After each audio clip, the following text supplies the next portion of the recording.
प्रधानमंत्री जी, रक्षा, स्वास्थ्य और पर्यटन के क्षेत्र में भारत के सहयोगी अरब देश ओमान स्थित इंडियन स्कूल धारसेट की छात्रा दानिया शबू हमसे ऑनलाइन जुड़ रही है और आपसे एक प्रश्न पूछना चाहती है।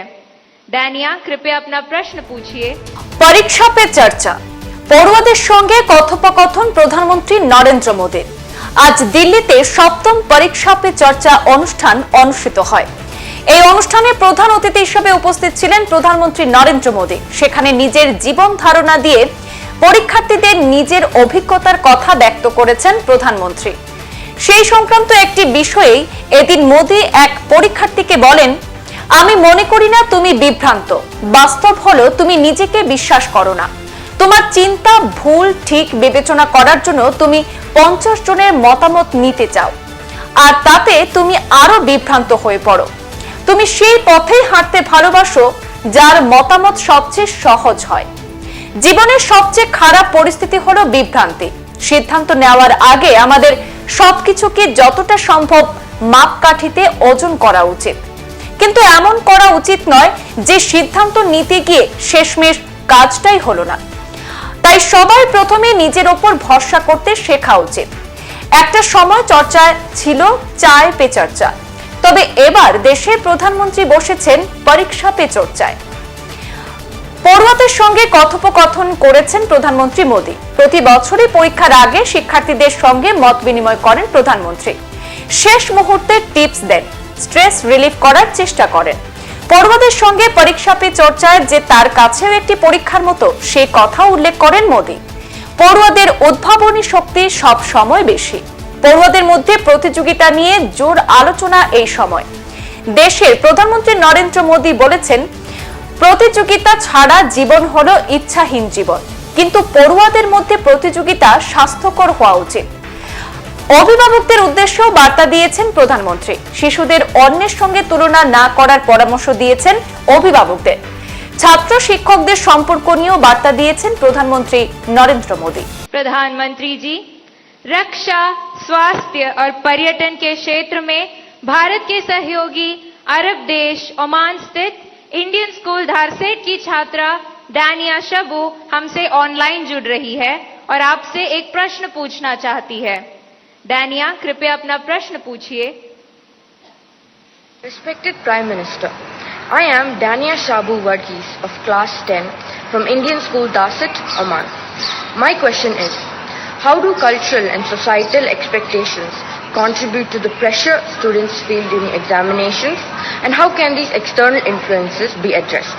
Thank you. धन्यवाद डानिया।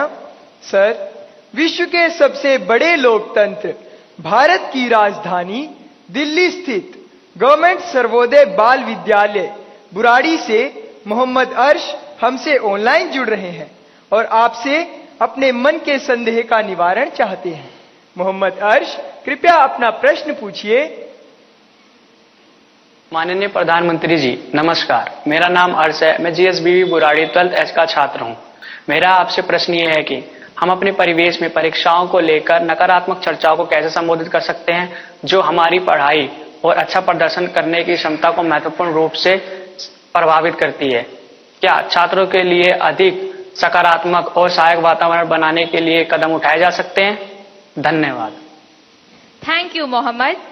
ओमान से दानिया शबू और दिल्ली से मोहम्मद अर्श तथा हमारे जैसे अनेक विद्यार्थी समाज और आसपास के लोगों की एक्सपेक्टेशंस के प्रेशर को हैंडल नहीं कर पाते।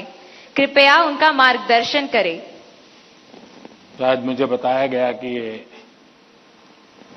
परीक्षा पे चर्चा का 7वां एपिसोड है, और जितना मुझे याद है, मैंने देखा है कि ये प्रश्न हर बार आया है और अलग अलग तरीके से आया है। इसका मतलब ये है कि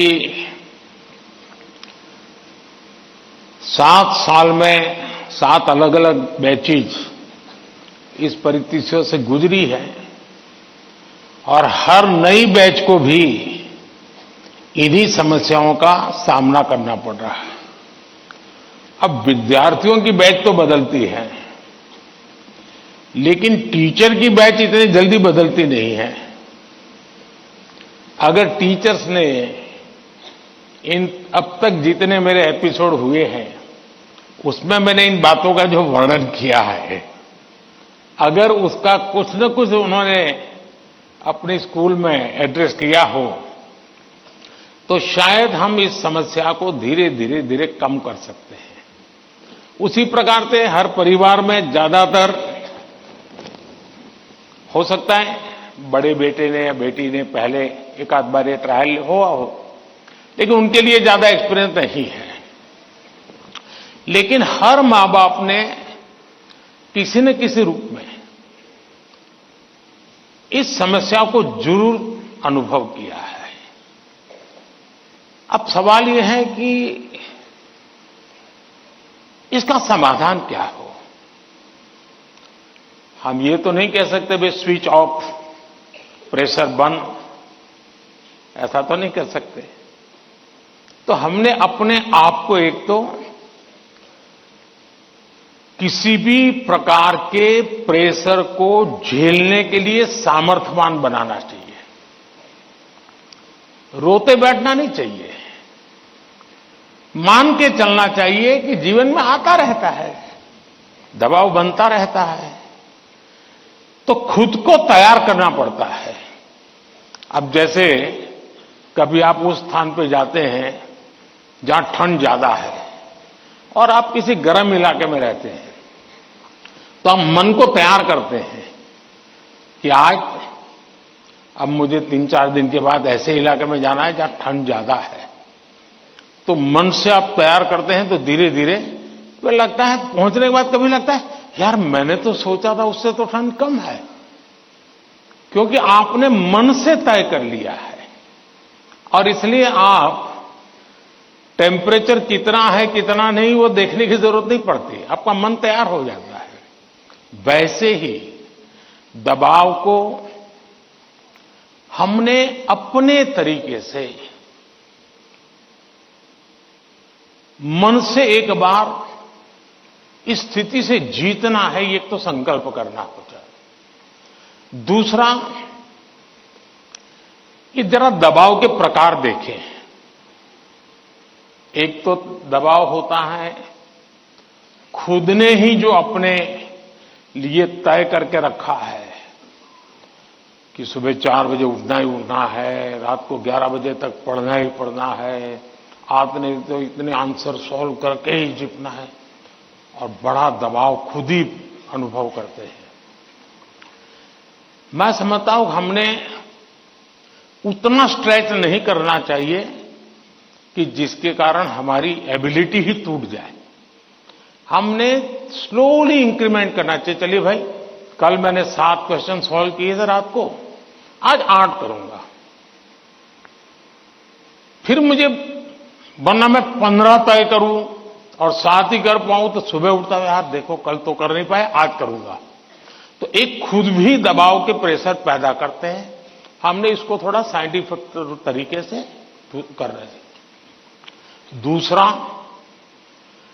मां बाप प्रेशर पैदा करते हैं, ये क्यों नहीं किया, वो क्यों नहीं किया, क्यों सोता रहा, चलो जल्दी उठते नहीं हो, पता नहीं एग्जाम है, और यहां तक कहते हैं देख वो तेरा दोस्त क्या करता है, तू क्या करता है। ये सुबह शाम जो कमेंट्री चलती है, रनिंग कमेंट्री, और कभी मां थक जाती है तो पापा की कमेंट्री शुरू होती है, कभी पापा थक जाते हैं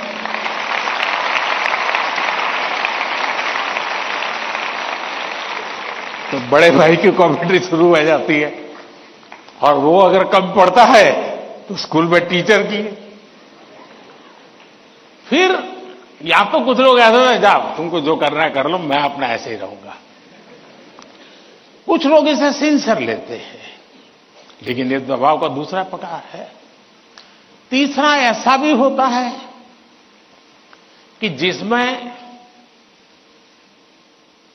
कारण कुछ नहीं है, समझ का अभाव है, और बिना कारण उसको हम संकट मान लेते हैं। जब एक्चुअली करते हैं तो लगता है नहीं यार इतना मुश्किल नहीं था, मैंने बेकार में दबाव झेलता रहा। तो मुझे लगता है कि एक तो इनको पूरे परिवार ने, टीचर ने, सबने मिलकर के एड्रेस करना होगा। सिर्फ स्टूडेंट एड्रेस कर लेगा, सिर्फ पेरेंट्स एड्रेस कर लेंगे, इतने से बात बननी नहीं है। और मैं मानता हूं कि ये लगातार परिवारों में भी बातचीत होती रहनी चाहिए। हर परिवार ऐसी स्थितियों में कैसे हैंडल करता है उसकी चर्चाएं होनी चाहिए। उसकी एक सिस्टमेटिक थियरी के बजाय हमने धीरे धीरे चीजों को इवॉल्व करना चाहिए। अगर ये इवॉल्व करते हैं तो मुझे पक्का विश्वास है कि हम इन चीजों से बाहर निकल के आते हैं। धन्यवाद।